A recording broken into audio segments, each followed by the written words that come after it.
Voila. There we go. Outstanding. So what would you like to focus on today? I know we said it's so much to focus on because you're into everything like I am, but is there any particular thing you'd like to focus on? Michael, I've been watching you for a little while now, and there's so many similarities. It's really amazing, actually. I've had near-death experiences. I've listened to Juan 07 on your show, and I thought every time he speaks about a near-death experience, you know, I've been saying for years that my near-death experiences are like a microcosm of everything that's happening right now. You know, and being like you, I've seen this coming for a very long time. You know, I wrote a book after about my near-death experiences were in 1993 and 92. And it took me, 30 years to write the book, right? Well, actually, I wrote it, I wrote it many years ago, but you know, I was actually told very clearly, someone's coming in, sorry about this, got some noise in the background. So I was told very clearly that I had to wait 8 more months before I put the book out there. And my father died on that 8-month time period. So I learned through it that, you know, there were a lot of things that I wasn't understanding yet, right? And I needed to process and go through. And so the finished product, you know, I hesitate because at first I was very hesitant to put in anything about the devil. I mean, my first death, I came face to face, toe to toe with what we would know as the devil. Very dark entity, dark energy. And now when I look back, I think it was so apropos to put it into the book because that's exactly what we're going through. You know, the world that we know is you know, this is a spiritual battle, and we are toe to toe with darkness, with the devil. So. Oh, definitely. Yeah. I felt that too, being in combat zones. And after my Archangel Michael experience, it was pretty much the same thing. You know, I saw that, yeah, there's definitely these different forces. I saw demons and stuff like that, like you talked about on some of your shows. And you know, I actually started going after them and you know, attacking them, and they attacked me, and you know, I turned that into being more protective of area I was in and so forth. So I mean, and we all have these abilities. We're understand that we're all superheroes in our own way. Absolutely. And that's the whole thing I think that we're sharing with the world, is that, you know, none of us are more special than the other. We all have these abilities. Some have just woken up to them sooner than others. And, you know, when I look back at my experiences, you know, you had, what was his name on your show? I have to look at my notes here. You had Jason Shirka on your show. Yeah. And he was saying that he didn't believe that, well, this is my interpretation, is that he didn't believe that there were any negative reptilians on the planet right now, or that we were stepping into that consciousness. I agreed, yet I didn't, because I've actually met face-to-face as well, reptilian race. In fact, one of my partners of about a year, he shifted on me 3 times in our relationship, right? I would see the spikes coming out in his nose and he would go a little green. And I thought, oh, Carrie, you're losing it, you know? And it was about a year after we had broken up that I heard something about reptilians. And I started to put it together that, oh my goodness, I dated a reptilian. And you know, I mean, I'm credible. You know, this is really a big thing to actually expose, because I sit in front of the Justice Committee of Canada. I've amended 14 laws to protect children. And here I am saying to the world that, yeah, my ex was a reptile. But he was. And he shared a lot with me. I was having ET experiences. I was having contactee experiences with family members, where we would wake up bruised, and we'd, we knew that we were off planet and we had gone through so many different experiences. And every time I would think about who do I need to call, he would flash in my mind. And I thought, okay, it's time to have that conversation with him, that, I figured out who he was. And in that conversation, I've spoken about this with Carrie Cassidy before, but, it's worth repeating. And that is, during our conversation, I basically said, I know who you are.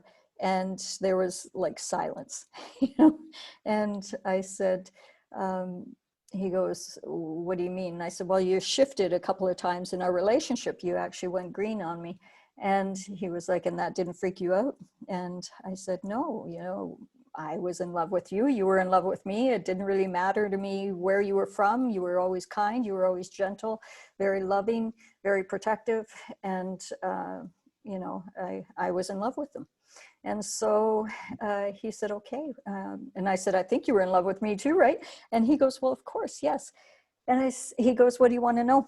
So I started asking him about how, I told him how we were all black and blue, and after one of our experiences. And he goes, that's never supposed to happen. You're never supposed to see any bruises, any kind of trauma. And I've thought about this a lot, because I thought, well, I feel that they were good ETs, but they were hurting us. We were bruised, right? So what's with that? And what I got from it was that it's similar to how we treat animals, right? We'll drug them, we'll do, tagging on them, and because we've been tagged, right? And we do stuff to them, and sometimes we'll probably bruise them in the process. We'll be a little rough with them. But we always understand that, well, they're fine, but it's with the best of intentions to help them. And that's what I saw with this. Yeah. So long story short, I got a lot of information from him. I'm able to remote view like you. It's come in handy over the years. And it was actually what helped me save my daughter when she was 2. We had a 3-time convicted pedophile after her. And I saw him before he showed up. So that was the journey of, saving all those kids, was the remote viewing. So I was able to remote view. And when he was talking to me, my ex, who was an ET, when he was talking to me, I was able to easily remote view of everything that he was talking about. And he basically said to me, well, what do you think this is about? And this is a long time ago. This is a decade ago, right? It actually was 2012. It was the end of the Mayan calendar, 6 months before the end of the Mayan calendar. And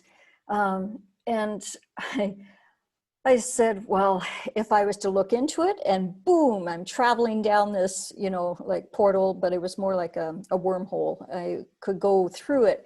And I came out the other side, and I realized that it was our future humanity that was coming back to us here and now at this time.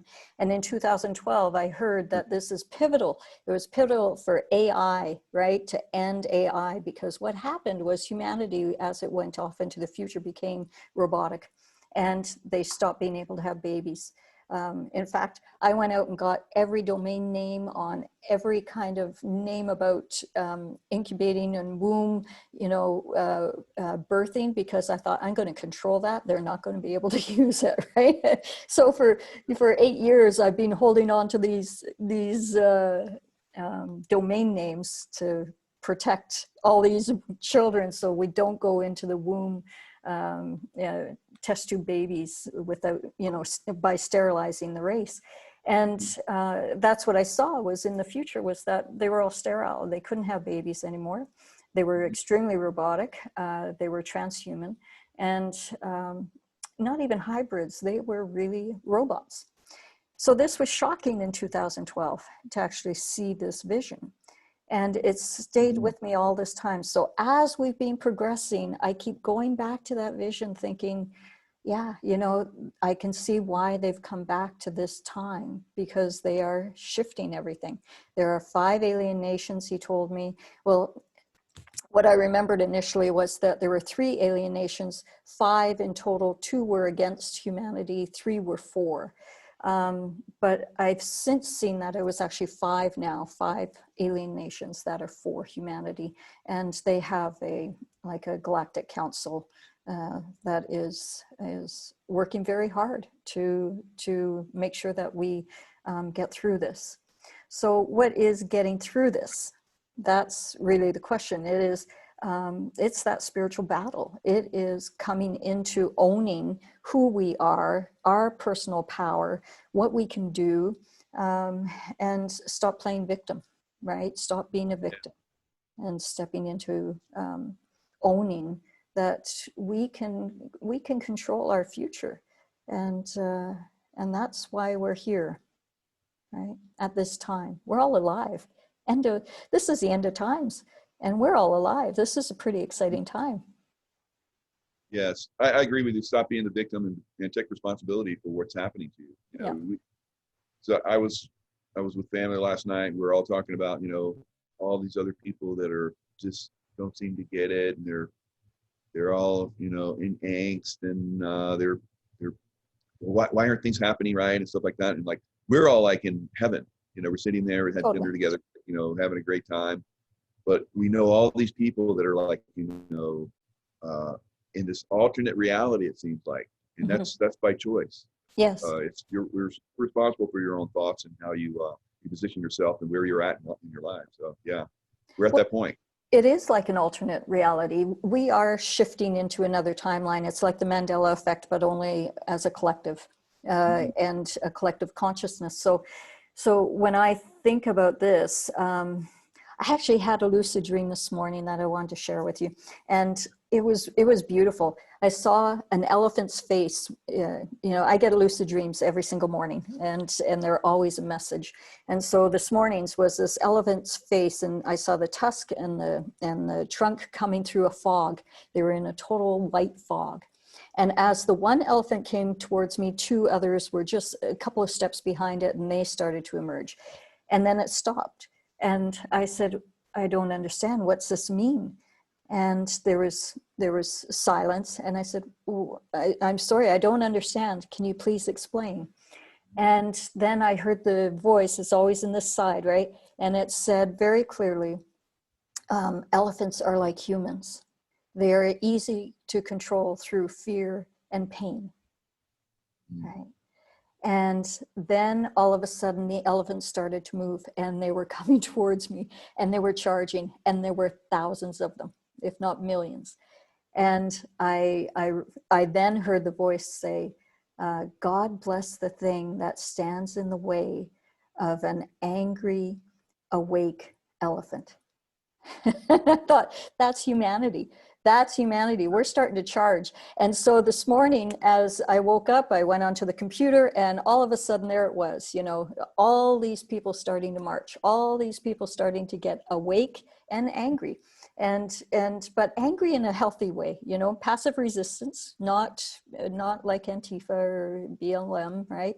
But in a really holistic, loving, healthy way, and making a difference. It was really an amazing vision this morning. So that, you know, hold on to that hope is what I keep getting the message for, is that, you know, all the experiences that I've had, when I look at with the ETs and go into the future, the fact that they have come back to this time, the fact that they're here now and disguising themselves as humans, working amongst us. There is no war amongst us, right? That I know of anyways. When I look at the children, right? I've been extensive in this.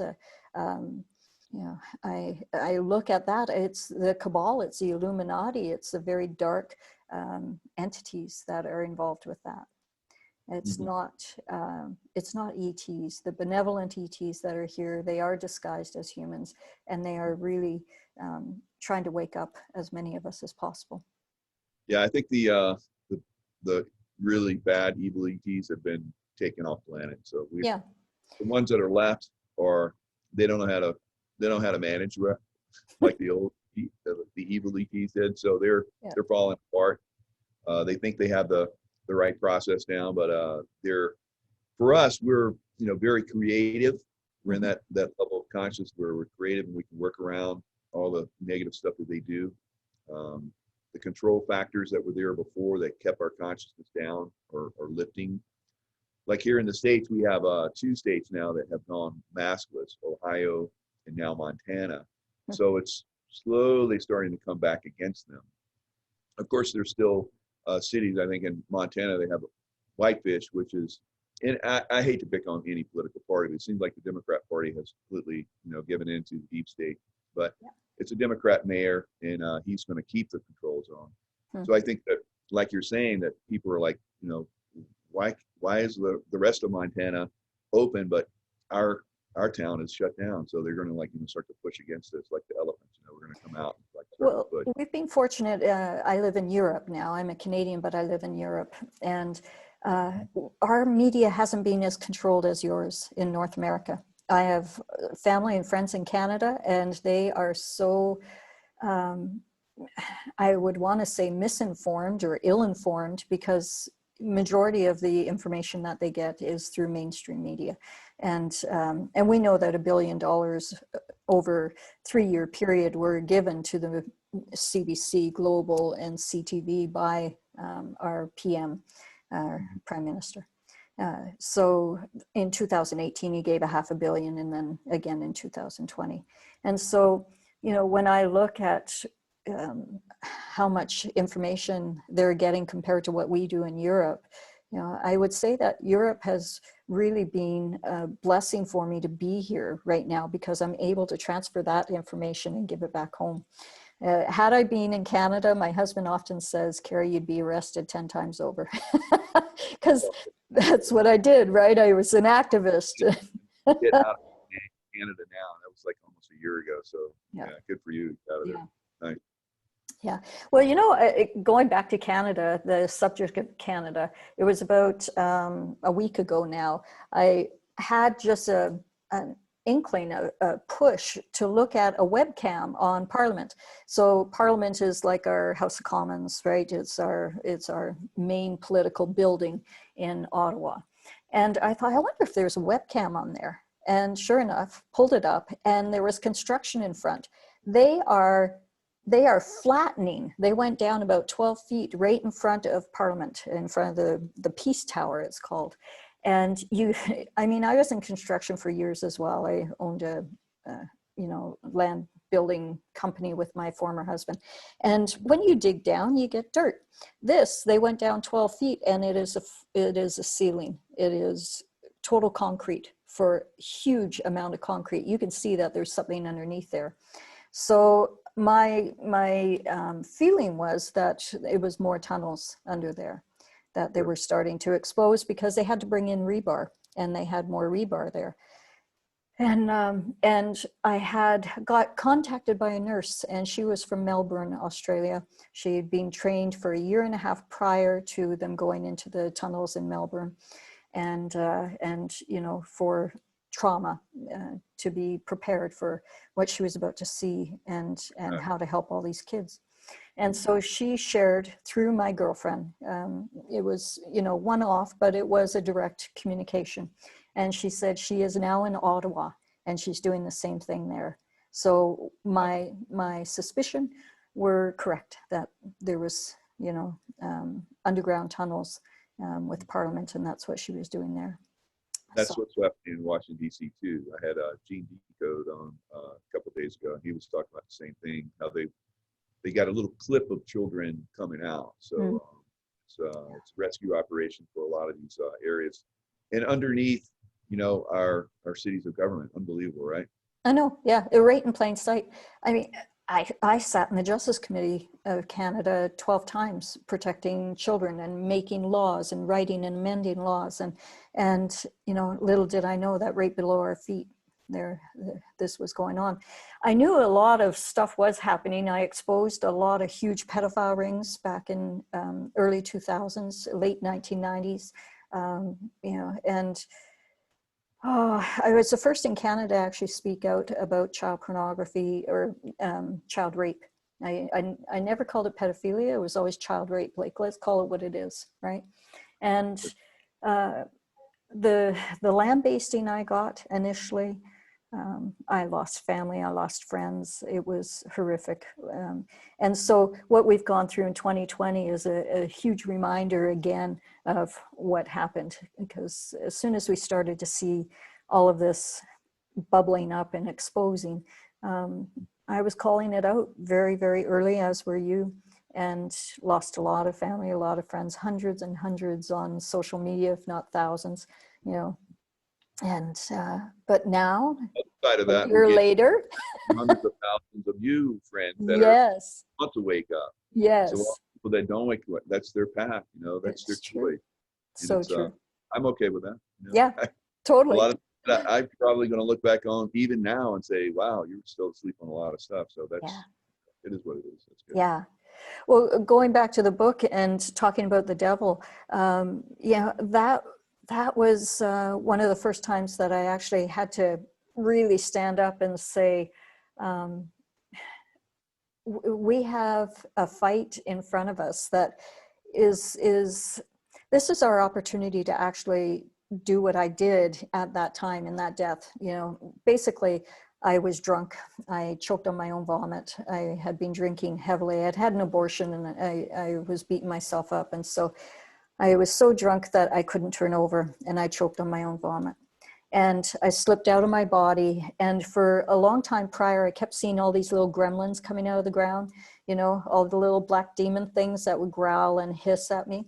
And then I would see the snake eye, you know, that big eye. It was originally two eyes, or I can't remember, one eye, and then it went to two eyes, and then it became a snake. That snake morphed into what I saw was the devil. And I was an atheist at that time. And I pretty much had to, you know, make a decision right then and there. I thought, okay, so if there is a devil, then there has to be a God. There has to be, you know, something on the other side, because this is the land of duality, right? And so I called in God and Jesus to be by my side, and to my surprise, they showed up. And as soon as they were there, I could see them in the physical. I could actually, I was etheric, but I could see them and feel them. And Creator, you know, just looked at the devil, and the devil's eyes got huge, and he ran. He was gone. And I think that's all we really need to do, is to bring in faith, to bring in a belief system that, you know, we can step into this new realm of consciousness as a collective, through love, through faith, through belief that, you know, we are far greater than we've ever imagined in a spirit consciousness. Yeah. Yeah. I had the Archangel Michael experience too, and had seen my death. And then I was like, I feel like I was really starting to help humanity. And it's like, oh, you want that opportunity? We're going to send you back. So Right. Once we have those experiences, you know, they drastically They change change us. you. Yeah. Yeah. And Yeah. then you Well, become powerful in your own right. So you start to become like them. And that's, it took me time to, you know, get to the point where I'm even better in my remote viewing, remote influencing, making sure that, you know, things are safe and well for the sites that I was at, the countries that I went to that weren't attacked while I was there. So you can have that influence. We all have that ability. And like the demons and the gremlins and stuff that come in to like pester us sometimes, we have the ability to cast them off and send them absolutely. away. We are very powerful. Yeah. Yes. And it was just simply calling it in, right? And saying, you know, it's be gone. I release thee, I release thee, I release thee. So now what I do is I work with people, and a lot of my work is with negative entities. In 2013, I guess it was, I had a client, and she was just out of sorts, and she was like, oh God, Carrie, I don't know what to do. And so I asked. I was by now very, very connected. And I heard very quickly that, you know, she has entities. And I was like, entities, what are those? Because back then we didn't know. And they gave me a download, and they showed me a movie that I'd seen when I was a young girl. And it was of the dirty 30s and the Black Plague. or not the Black Plague, sorry, the locust run, and how all the locusts were eating up all the crops. And I saw how one seagull came in and ate some of the locusts, and it went away. And then all of a sudden, thousands, hundreds of thousands of birds came in, and they ate so many locusts, they were, they were waddling around with those big extended bellies. And it was an old movie. It was black and white, right? And that movie always stayed with me. Well, they showed me that, and they said that we are the locusts. We've been running around the world and eating, and now these entities have come in. They've spotted us from another dimension, another place, and they are feeding off of us. So then I had a lucid dream 3 days ago, and this one was pertaining to all of that. Because, I've been clearing negative entities. There are good positive entities as well that are here to help us. And we can have them in us. And like one, I have like an octopus at the back, and it brings opportunities. It brings people, it's really quite beautiful. So when I first started doing entity removal, I removed all entities, and bam, I went into like a depression. And I thought, what is this about? And my former said, well, could it be that there are good entities and you cleared some of them as well? And I went, yes, okay. So I brought them back. We're doing fine. So now I work with clearing all these entities, and I got this vision, and it showed that there's a hierarchy with entities, right? And so what we've been going through, especially in this last year, is that there are sturgeons. It's like a sergeant, right, in the military, but it's a sturgeon. And they are the gents, the agent of stirring up the shit, right? So they come in and they stir up all the chaos in your life. So, with family, with friends, with work, with whatever it may be. And they stir up all that crap. And then the feeders come in. And the feeders are the ones that we would call the negative entities. Right? They're the ones that actually come in and they go nom, nom, nom, and they eat it all up. And then beyond the feeders, when they're enjoying all that energy, they actually have a pleasure, like a pheromone that they give off. It's like a perfume. And that's when the demonic beings come in, like the big demonic creatures. And they come in. Now they need actual flesh or blood to eat. And that's where, humans have been harvested. Humans have been used for adrenochrome for millennia, right? And hence why we have all the colors of black and red with the demonic. It's all about being in the black with the red blood, right? So that was a really interesting insight that came, was the hierarchy of the entities, and how the best way to clear them is, do what we do is you bring in a ring, angelic ring, you bring in God and Jesus, God, Buddha, Allah, whoever it is for you, spirit, light, energy, you bring them with you. And then you, this was interesting, it showed me when I saw that black and white video way back when, they showed me how to do this. Archangel Michael comes and he brings a crystal box. And this crystal box has a door on it, but there is a universal galactic agreement that when this crystal door opens, whatever it is, animal, being, entity, negative entity, it has to go into that box submissively. It has to go in. And so that's how you bring them up and out of you. You bring that crystal box there, and you open the door in your mind's eye, and they just go in, and it creates an elevator shaft that goes up to the heavens, and off they go. And then you always have to fill it with light afterwards, because you don't want to have a void. Once you've cleared yourself of negative entities, you want to be able to fill it with a light, because otherwise a void creates a vacuum, and it can bring in all kinds of other things, right? Very nice. Yeah, I think, we're all individual and unique in our own way, and we're going to come up with some type of process to, if you're involved like we are, to take them out. For me, I come in and I've got to the point where I used to just drive them out or surround whoever, like bin Laden or whatever terrorists that we were working on to take down. Yeah. surround them with love, and that weakened them, made them vulnerable, and then eventually they were taken out. Yeah. So now what I do is I actually come in and I departiculate them so that, you know, we talk about sending them to the light.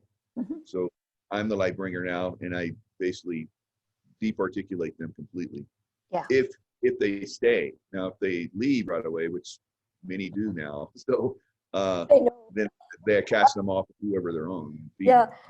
Well, that's what happens with this is they go into the light, but there is a choice. They can either go into the light and they will be transmuted or transformed into something more beautiful, right? Just like love and joy and happiness, or they can go back from whence they came. They can go back to another dimension, another planet from whence they came.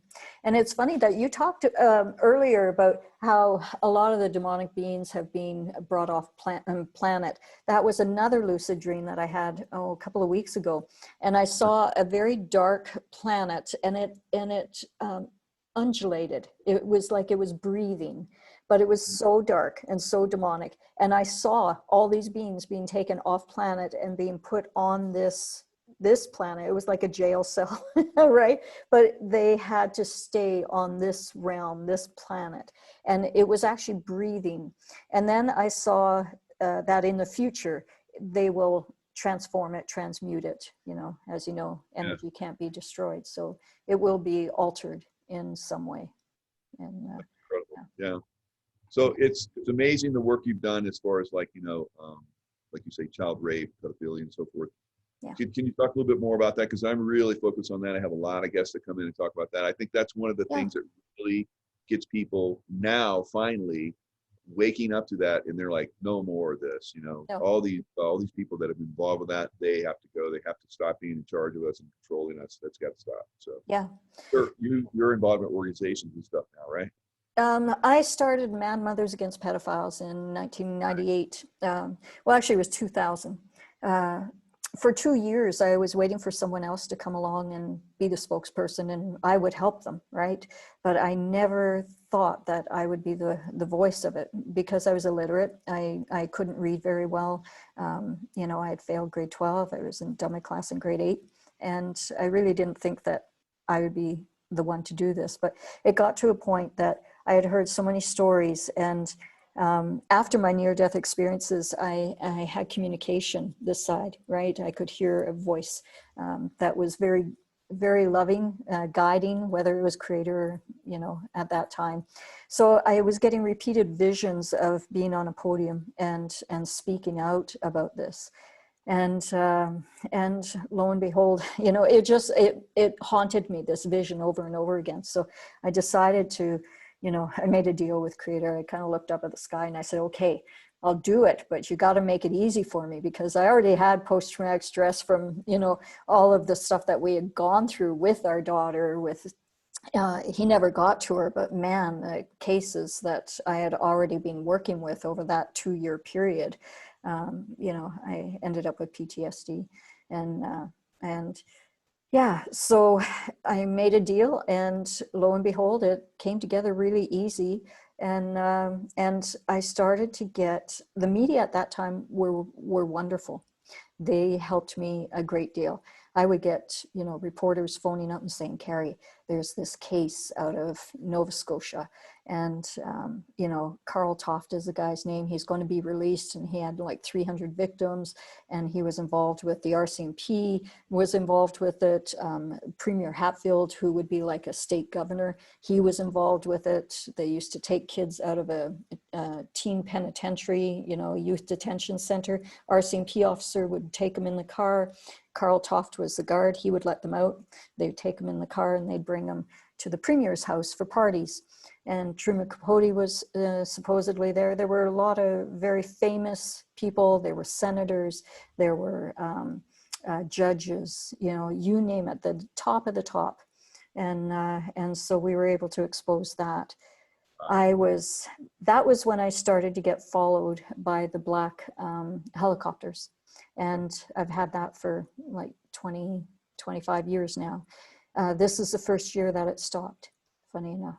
Wow. Yeah. So I had the last one here in Portugal. It was about 8 months ago, 7 months ago, I'd say. Yeah, and I've also noticed a downsizing in like the pressure that I was getting over the yeah. last several years. Actually, when Trump actually came into office, things I started to see the turn.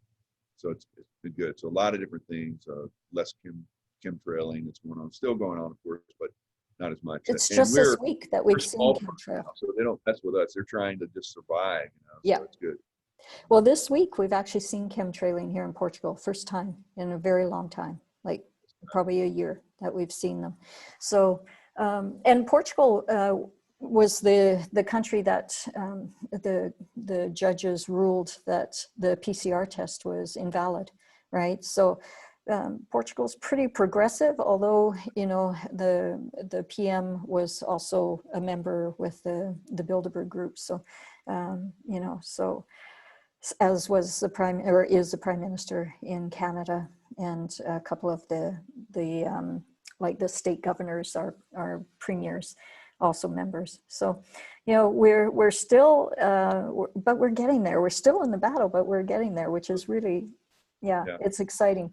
Yeah, when Jason Shirka was on your show and talking about, you know, the ETs and stuff, and and what else did you talk about? There was something else, and I was thinking, yeah, forgive me, I just went blank on it. And for, you know, in his defense, you know, I love his work, and he's Yeah. a great being, I think.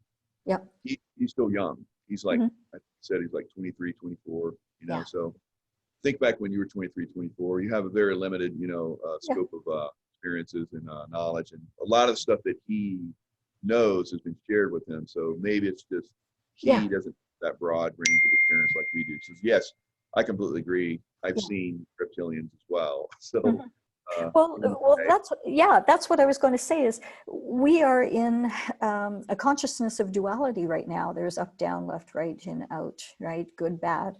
And so, yeah, we are going to see negative entities here. We are going to see the negative reptilians here, but we are moving into a consciousness where that's going to completely be gone. This is another lucid dream that was given to me, was that we actually move.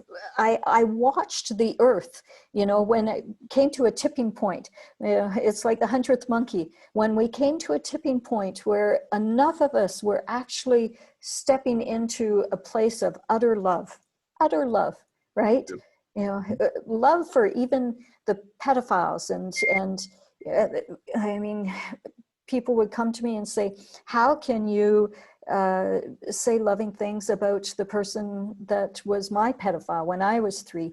And I said, well, I have to be grateful because, you know, had I not experienced child rape when I was 3, I wouldn't have gone forward. I wouldn't have recognized that energy in my daughter, right? When he was after her, I wouldn't have saved her. And I wouldn't have gone on to save probably millions of kids, right? Through all of the laws that we were able to bring through. So thank God, you know, I got to experience that, because now I see, my mom always said, today's tragedy is tomorrow's blessing. Now I get to see that, in fact, this is really a blessing. And so when I look at what I saw there, was when we get to that tipping point where the masses understand that today's tragedy is tomorrow's blessing, when we start to move into a new level of consciousness. I actually watched the world go into like a split screen where we went from darkness into the light. It was like a computer game where we went to the next level, a next level of playing game, right? Where it was really beautiful, like an oasis, and a different level of consciousness.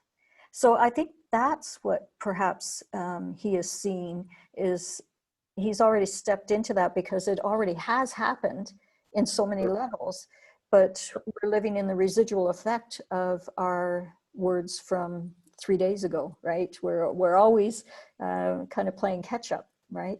And I think that's what he is saying, is that we're already there, when in fact a lot of us are still just catching up. Yeah. So I feel like I'm going back and forth. I'm in that reality. I have been in that reality for a long time, and I keep coming back to help wake other people up. But Yeah. that reality does exist. It's there. People are like, we're going to sin.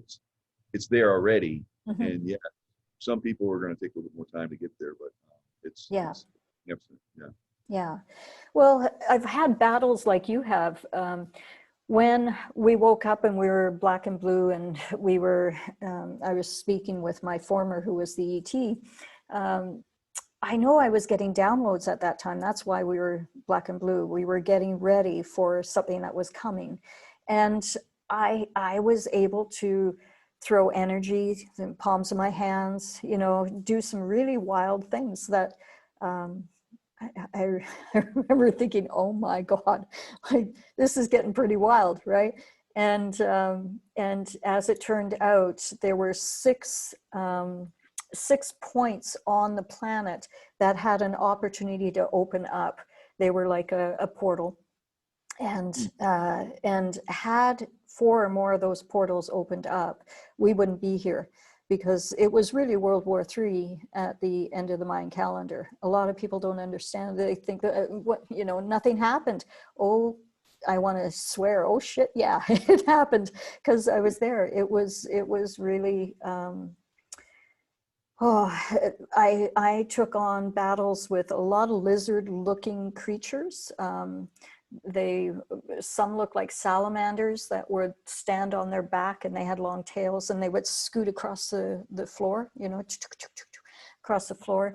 Very sneaky in their movement.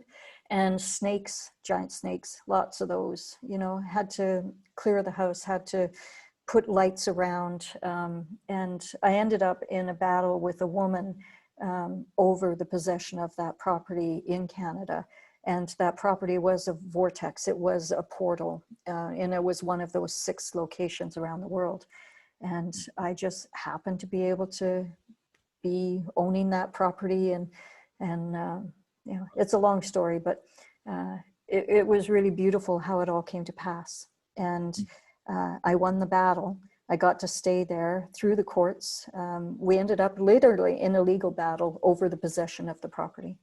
And it had gone into foreclosure from the woman that I was buying from. So I already had bought it. I already put a deposit. I was living in it, but she came in through the courts and was trying to get it.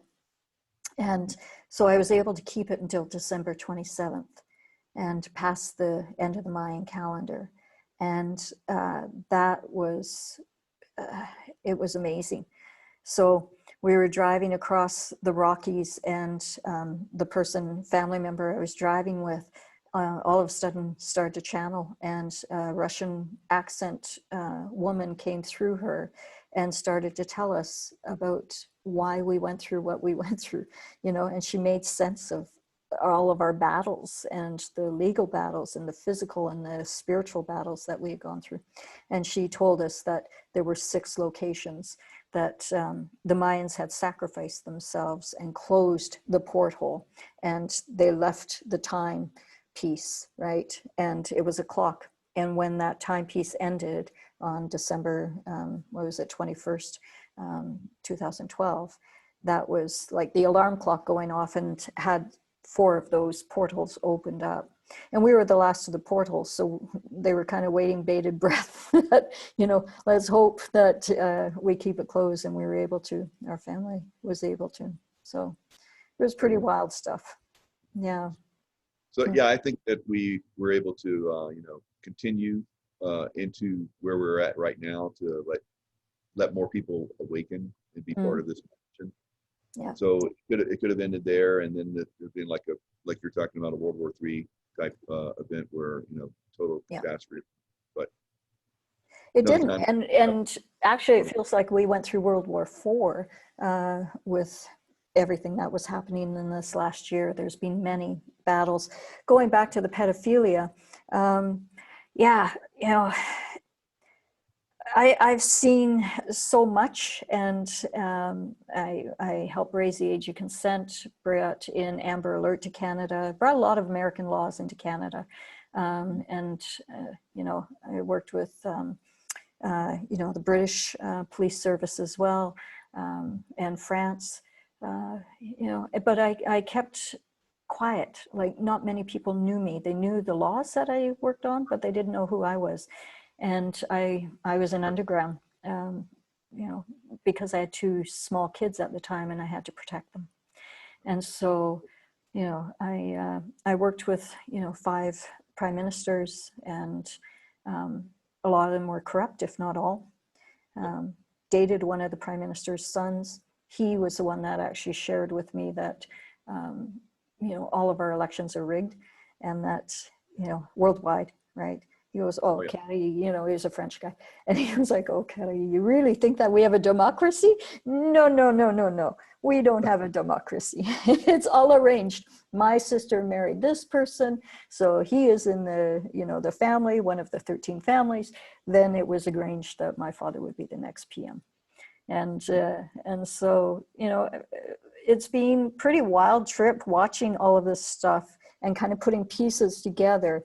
And now we're getting to a point where people are giving up, and it's like, don't give up. No, no, no, this is an exciting time. This is when we're really coming to the pivotal moment of enlightenment, right?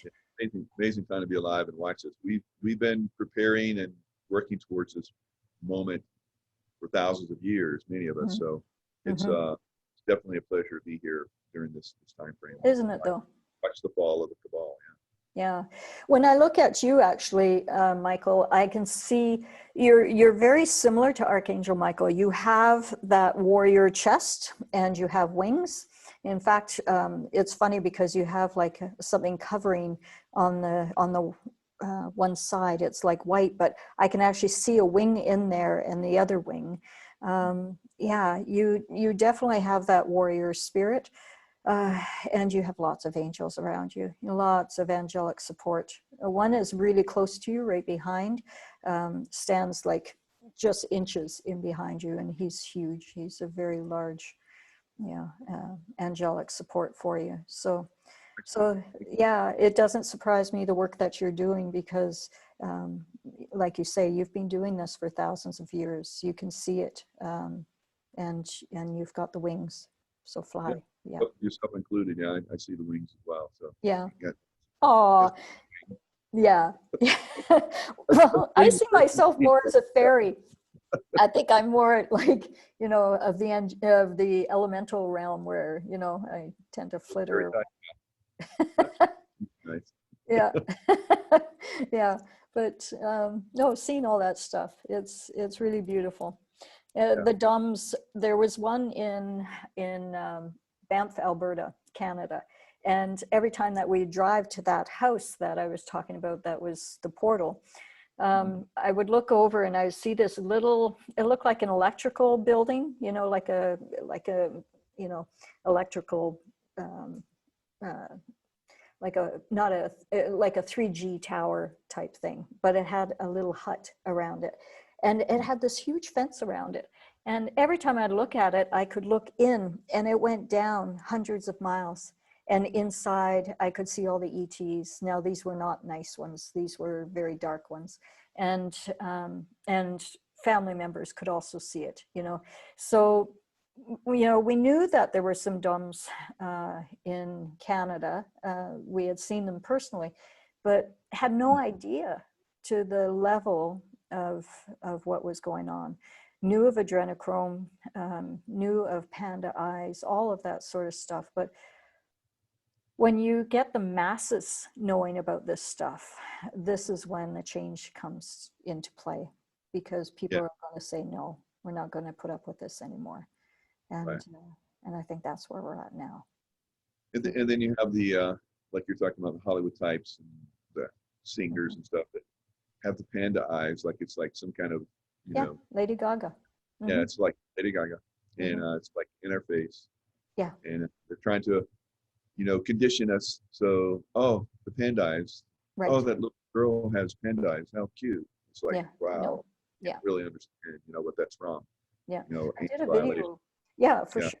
I did a video of the arrest of our PM, our prime minister, and you could see that he had, the monitor on his ankle monitor, And his wife was wearing jeans, and on one leg it said love, and on the other one said panda, right? And here it is right in your face, right?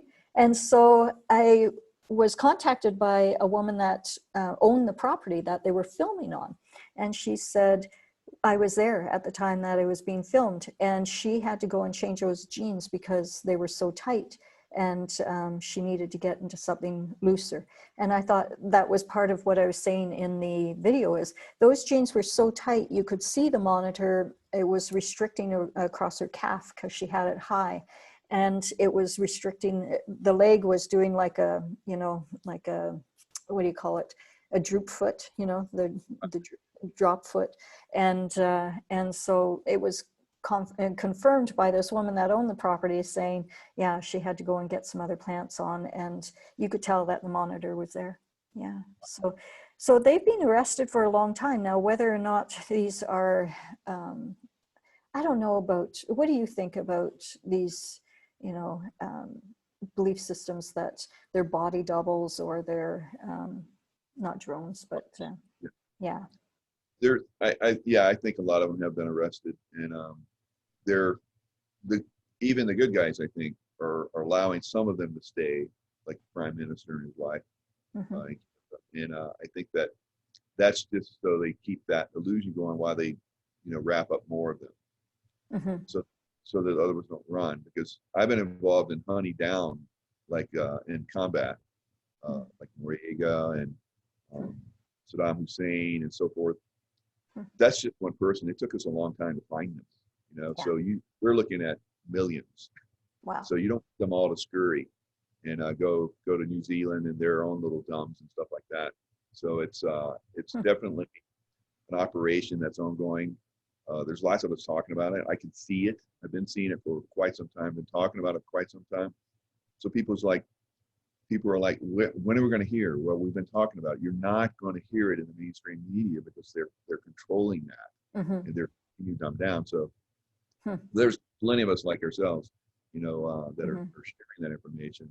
You just have to trust in. A lot of people are like, well, trust the plan. I understand that people can't trust the plan. I'm a military guy. There's only like maybe 1% of us in the world that are military type mindset, and we understand that it's a military operation ongoing. But for everyone else, and this was great, I think Gene Decode, did it really well. You don't necessarily have to trust a plan, because a lot of people don't understand that concept and they get frustrated with it. Trust in God. Trust God is going to make this work for us, and just keep those prayers. Keep yourself in those higher levels of consciousness and believe that things are going to work out right. And that's what we've been talking about constantly, is our consciousness does have an effect on what happens. Yeah, I agree. I think that's a wonderful place to actually end the conversation, because I think that, it really goes back to God has a greater plan, and you just have to trust. There's been a couple of times in this last year that I've thought to myself, oh, I don't know about this. I don't know, and I would hear that voice going, oh, come on now, just trust. Creator has a better plan always. Yeah. And it really goes back to today's tragedy is tomorrow's blessing. So I truly believe that, we need to stay steadfast in our faith. That's the 5 lessons, right? This is the book, the 5 lessons, and it is forgiveness, compassion, faith, and trust, and unconditional love. Everything that we do here on this planet pertains to those 5 lessons, right? Yeah. And applying them to not only ourselves, but to each other and to everything that happens in our world. So, when I think of Bill Gates, oh, that's a tough one to apply those 5 lessons of life to him. Geesh. But what if he came here with the knowingness that he was going to do all this for the betterment of humanity, to get them to wake up, right? So that way they can step into a new level of consciousness, the next level of this game of life, right? And that he agreed to play his part. And if you understood that, then you might be able to forgive him and have compassion for him and have faith and trust that we're all on the right path. And unconditional love, for him and, you know, Fauci and the gang, right? Yeah.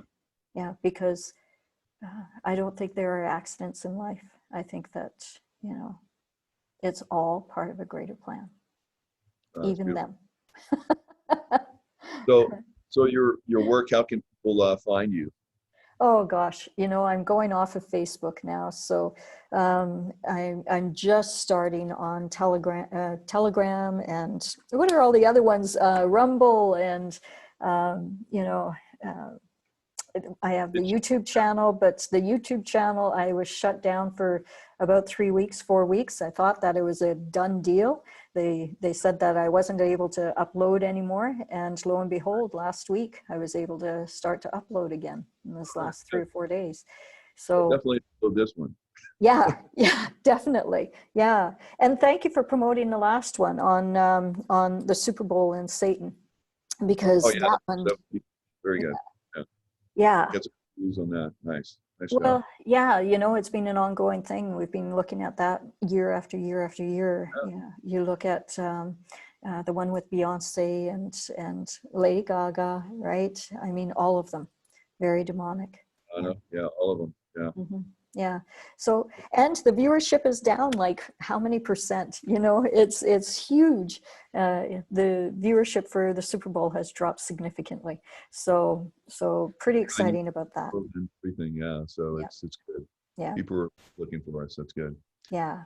So yeah, Yeah. my YouTube channel has also been taken down for 3 months now. So So where are this you? will be on Facebook and Instagram, and I'll probably I started a BitChute channel, so I'll post this to BitChute. Yeah. So yeah, we just keep coming at them. You know, Yeah. I did switch over to in a different direction and keep coming at them. Yeah. yeah, sorry for interrupting. I did switch over to 107 Daily. Good. Yeah, which is 107's site. And yeah, I did a video on 107 as well, probably about 5-6 months ago. And I was talking to my husband in the kitchen just quickly. And I was like, 107 is a very unusual name, you know. And I said, Juan, that's John, isn't it, in English? And 07. Okay, so that's biblical. I heard it's biblical. Right. So I went, looked at John 07, and it was about the brothers and about how one was having to come out of hiding finally and actually show himself to the world. And I thought, there you go. And then it's also 107, which is the 107daily.com. So I've gone over there. I'm just starting to bring all my Facebook stuff over there. So that's a good place to find me. Yeah. Absolutely. Yeah. All right. I look forward to chatting with you again sometime. There's so many other things to talk about. Together. This is a nice little piece, and then we'll probably have some more in the future. Thank you very much. Okay. Take care, dear. Bye now. You too. Bye-bye.